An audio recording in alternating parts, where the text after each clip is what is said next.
Çok rüzgar var. Acaba buraya hortum mu gelecek? O kadar geldim ama.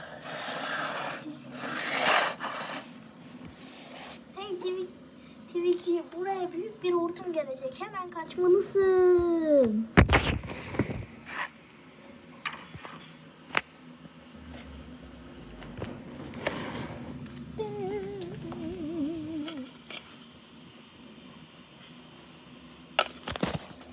Gerçekten de geliyor.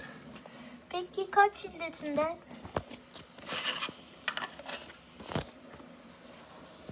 F8. Çok büyük bir hortum. Ne? Nasıl yapacağım bunu? Bilmiyorum. Gir ya da kaç.